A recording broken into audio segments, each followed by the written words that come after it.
जय श्री राम सिय सुमंत्र भ्राता सहित कंदमूल फलखाई सैनिकी रघुवंश मणि पाए पलोटत भाई लखन सिया रामचंद्र की जय।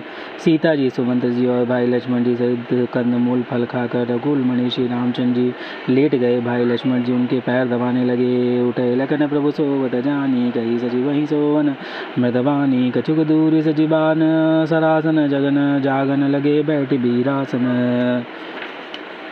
फिर प्रभु श्री रामचंद्र जी को सोते जानकर लक्ष्मण जी उठे और कोमल वाणी से मंत्री सुमंत्र को सोने के लिए कहकर वहां से कुछ दूर पर धनुष बाण सजाकर वीरासन बैठकर जागने पहरा देने लगे। गुह बलाई पाहरु प्रतीति ठाव ठाव राखे यति प्रीति आप लखन पही बैठूं जाई कटिभाती सर चाप चढ़ाई। गुह ने विश्वास पात्र पहरेदारों को बुलाकर अत्यंत प्रेम से जगह जगह नियुक्त कर दिया और आप कमर में तरकस बांधकर तथा धनुष बाण चढ़ाकर लक्ष्मण जी के पास जा बैठे। सोवत प्रभु निहार निषादु भय प्रेम बस है हृदय विषादु तनु पुलकित जल लोचन बहई बचन सपेम लखन सन कहीं। प्रभु को जमीन पर सोते देखकर प्रेमवश निषाद राज के हृदय में विषाद हो आया। उनका शरीर पुलकित हो गया और नेत्रों से प्रेमाश्रुओं का जल बहने लगा। वह प्रेम सहित लक्ष्मण जी से वचन कहने लगे। भूपति भवन सुभाय सुहावा सुरपति सदन पटत पावा मणिमय रचित चारु चौबारे जनो रतिपति निज हाथ सवारे। महाराज दशरथ जी का महल तो स्वभाव से ही सुंदर है। इंद्र भवन भी जिसकी समानता नहीं कर पा सकता। उसमें सुंदर मणियों के रचे चौबारे छत पर ऊपर बंगले हैं जिन्हें मानो रति के पति कामदेव ने अपने ही हाथ से सजाकर बनाया है। सुचित्र सुभोग में सुमन सुगंध सुबास पलक मंजू मणिदीप जहाँ सब विधि कर सकल सुपास लखन सिया रामचंद्र की जय। जो पवित्र बड़े ही विलक्षण सुंदर भोग पदार्थों से पूर्ण और फूलों की सुगंध से सुवासित हैं, जहाँ सुंदर पलंग और मणियों के दीपक हैं तथा सब प्रकार का पूरा आराम है। विविध वसन उपधान तुराई चीर फेन मृदम्बे सद सुहाई तहसी राम शयन निशिकरही निज विरति मनोज मृदहरही। जहाँ ओढ़ने बिछाने अनेक वस्त्र तकिए और गद्दे जो दूध के फेन के समान कोमल निर्मल उज्ज्वल और सुंदर हैं, वहाँ उन चौबारों में श्री सीता जी और श्री रामचंद्र जी रात को सोया करते थे और अपनी शोभा से रति और कामदेव के घर को हरण करते थे। तेसी राम साथरी सोई शमित बसन बनुज है जाहि न जोई मातु पिता परिजन पुरवासी सखा सुशील दास अरुदासी। वही सी सीता और श्री रामचंद्र जी आज घास फूस की साथरी पर थके हुए बिना वस्त्र के सी सोए हैं। ऐसी दशा में वे देखे नहीं जाते। माता पिता कुटुंबी प्रवासी प्रजा मित्र अच्छे शील स्वभाव के दास और दासियाँ जो गही जिन्हीं प्राण की नाई मही सोवत ही राम गुसाई। पिता जनक जग विदित प्रभाव ससुर सुरेश सखा रघुराऊ। सब जिनकी अपने प्राणों की तरह सार संभार करते हैं वही प्रभु श्री रामचंद्र जी आज पृथ्वी पर सो रहे हैं। जिनके पिता जनक जी हैं, जिनका प्रभाव जगत में प्रसिद्ध है, जिनके ससुर इंद्र के मित्र रघुराज दशरथ जी हैं। रामचंद्र पति सोवै देहि सोवत महि विधि बामन गेहि सिय रघुवीर की कानन जोगु कर्म प्रधान सत्य कह लोगु।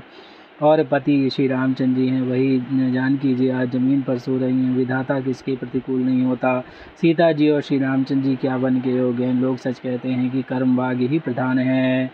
कह गई नंदनी मंदमती कठिन कुटिल बनगीन जही रघुनंदन जान कहीं सुख अवसर दुख दीन लखन सिया रामचंद्र की जय। कैकेयी राज की लड़की नीच बुद्धि कैकेयी ने बड़ी ही कुटिलता की, जिससे रघुनंदन श्री रामचंद्र जी को और जानकी जी को सुख के समय दुख हुआ। भई दिन कर कुल बिटप कुठारी कुमत कीन सब विश्व दुगारी भयों विषादु निषाद ही भारी राम सियहि महि शयन निहारी। वह सूर्यकुल रूपी वृक्ष के लिए कुल्हाड़ी हो गई। उसको कुबुद्धि ने संपूर्ण विश्व को दुखी कर दिया। श्री राम सीता को जमीन पर सोते हुए देखकर निषाद को बड़ा दुख हुआ। बोले लखन मधुर मृदबानी ज्ञान विरागत भगति रस सानी काहु न को सुख दुख कर दाता निजगत कर्म भोग सब भ्राता। तब लक्ष्मण जी ज्ञान वैराग और भक्ति के रस से सनी हुई मीठी और कोमल वाणी बोले, हे भाई, कोई किसी को सुख दुख देने वाला नहीं है, सब अपने ही किए हुए कर्मों का फल भोगते हैं। योग वियोग भोग बल मंदा, हित अनहित मध्यम भ्रमपंदा, जन्म मरण जहाँ लगी जग जालो, संपत्ति विपत्ति कर्म रुकालो। संयोग मिलना, वियोग बिछुड़ना, भले बुरे का भोग, शत्रु मित्र और उदासीन, ये सभी भ्रम के फंदे हैं। जन्म मृत्यु संपत्ति विपत्ति कर्म और काल, जहाँ तक जगत के जंजाल हैं। धरनि धाम धनुपुर परिवारु, सरगु नरगु न लगी व्यवहारु, देखि सुनई गुनई मन माही, मोह मूल परमारथ नाही। धरती, घर, धन, नगर, परिवार, स्वर्ग और नरक आदि जहाँ तक व्यवहार हैं, जो देखने सुनने और मन के अंदर विचरने में आते हैं, इन सब का मूल मोह अज्ञान ही है, परमार्थ ये नहीं है। सपने होई भिखारी निप रंकुनागपति होई, जागे लाभ हानि कछु, तिम प्रपंच जिय जोई, लखन से रामचंद्र की जय। जैसे स्वप्न में राजा भिखारी हो जाए और कंगाल स्वर्ग का स्वामी इंद्र हो जाए, तो जागने पर लाभ या हानि कुछ भी नहीं होती, वैसे इस प्रपंच को हृदय से देखना चाहिए। अस विचार नहीं की जई रोसु, कहूँ बादि ना दे दोसु, मोह निशा सब सोव निहारा, देख सपने अनेक प्रकारा। ऐसा विचार कर क्रोध नहीं करना चाहिए और ना किसी को व्यर्थ दोष देना चाहिए। सब लोग मोह रूपी रात्रि में सोने वाले हैं और सोते हुए उन्हें अनेकों प्रकार के स्वप्न दिखाई देते हैं।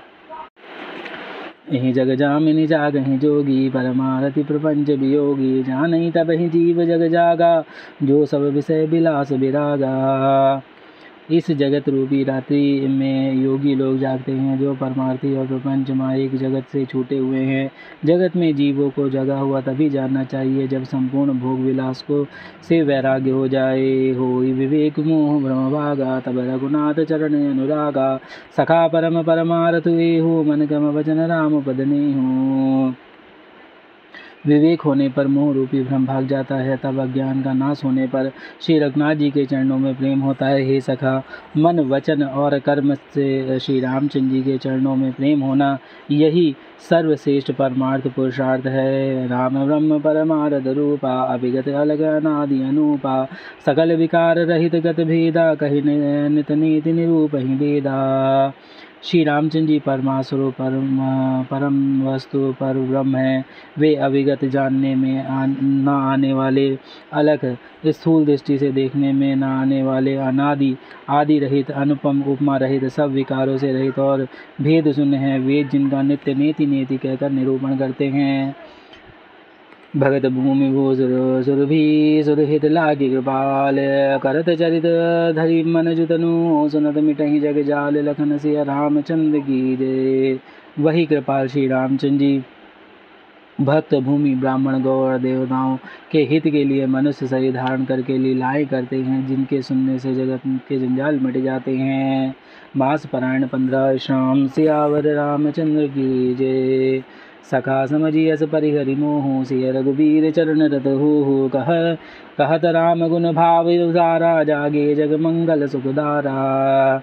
हे सखा, ऐसा समझकर मोह त्याग कर श्री सीताराम जी के चरणों में प्रेम करो। इस प्रकार श्री रामचंद्र जी के गुण कहते कहते सवेरा हो गया। तब जगत का मंगल करने वाले, उसे सुख देने वाले श्री राम जी जागे। सकल सोच करि राम नहावा, सुचि सुजान बट चीर मंगावा, अनुज सहित सिर जटा बनाए, देखि सुमंत्र नयन जल छाए। शौच के सब कार्य करके नित्य पवित्र और सुजान श्री रामचंद्र जी ने स्नान किया, फिर बड़ का दूध मंगाया और छोटे भाई लक्ष्मण जी सहित उस दूध के सिर पर जटाएं बनाई। यह देखकर सुमंत्र जी के नेत्रों में जल छा गया। हृदय दाहु अधिपतन मलीना, कह कर जोरी बचनी अति दीना, नाथ कहूँ अस कौशल नाथा, लय रथ जाहु राम कैसा था। उनका हृदय अत्यंत जलने लगा, मुँह मलिन उदास हो गया। वह हाथ जोड़कर अत्यंत दीन वचन बोले, हे नाथ, मुझे कौशलनाथ दशरथ जी ने ऐसी आज्ञा दी थी कि तुम रथ लेकर श्री रामचंद्र जी के साथ जाओ। बन दिखाई सुर सरियन भाई, आनहु फेरी बेग दो भाई, लखन राम सिया आनहु फेरी, संशय सकल सकोच निवेदी। वन दिखाकर गंगा स्नान कराकर दोनों भाइयों को तुरंत लौटा लाना, सब संशय और संकोच को दूर करके लक्ष्मण राम सीता जी को फिरा लाना। निपस गहूँ गोसाई जस कह गहूँ बोल सोई, करी विनती पायहि परऊँ दीन बाल जिम रोई। लखन सिया रामचंद्र की जय, पवन सुत हनुमान की जय। उमापति महादेव कौशल किशोर की जय, बाबा विश्वनाथ की जय। माँ अन्नपूर्णा की जय, श्री रामचंद्र की जय। हरे हरे महादेव।